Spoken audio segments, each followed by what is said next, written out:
Siksik, malaman at naglalakihang beef empanada naman ang lulutuin natin for today's video. Naku, talagang napakasarap nito at nakakabusog. Perfect na pang merienda, kaya tara, simulan na natin ang pagluluto. Para sa ating empanada crust, gagamit tayo dito ng 3 cups ng all-purpose flour, 1/4 teaspoon ng asin, at 1 tablespoon ng white sugar. Haluin lang muna natin yung mabuti. Then maglalagay tayo ng 3/4 cup ng butter. Tapos dudurugin lang natin yung butter kasama yung harina para mag-blend sila habang hinahalo.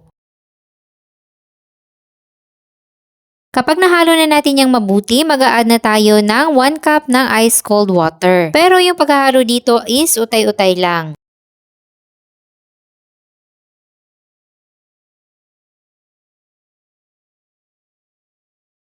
Kapag nahalo na natin lahat ng tubig, dahan-dahan na natin yung imimix gamit yung ating mga kamay hanggang sa makabuo na tayo ng dough. Mamasahin lang natin yan ng mga 3 minuto. Then ibabalot natin to sa cling wrap at ilalagay natin to sa ref for 30 minutes o hanggang sa matapos tayo magluto ng ating palaman. Ngayon naman, lulutuin na natin yung ating filling at meron tayo ditong ground beef. Antayin lang natin na mag-iba yung kanyang kulay at maluto. Then magre-release yan ng oil at magigisa na tayo dyan ng sibuyas. Tapos, isunod na natin yung bawang. Then, igisa na natin kasama yung ground beef.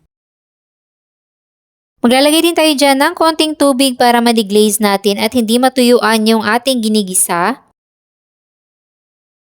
And then, pwede na natin ihalo yung ating mga gulay. Meron tayo ditong patatas at carrots. Maglalagay din tayo ng red bell pepper.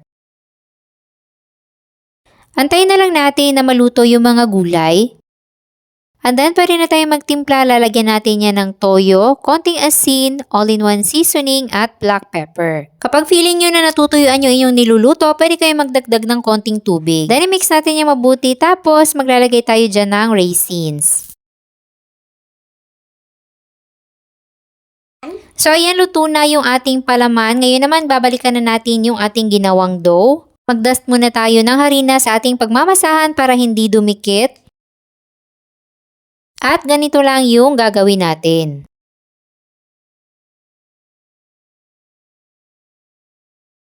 So, i-divide natin yan sa maliliit na portion.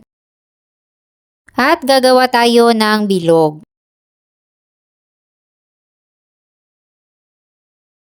Then, yung bilog naman ay ifa-flatten natin gamit ang rolling pin.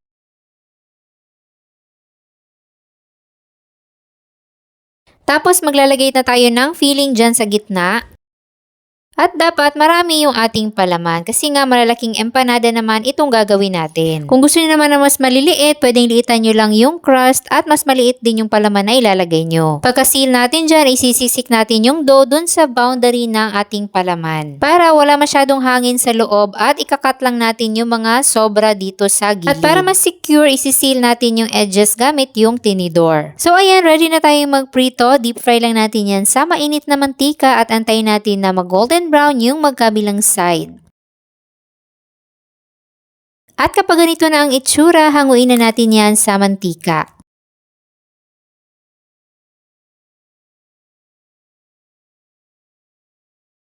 At ayan, ready to eat na ang ating naglalakihan at siksik sa laman na beef empanada. Napakaganda rin ng texture ng ating crust. At tingnan nyo naman, siksik, meaty at hindi tinipid sa palaman.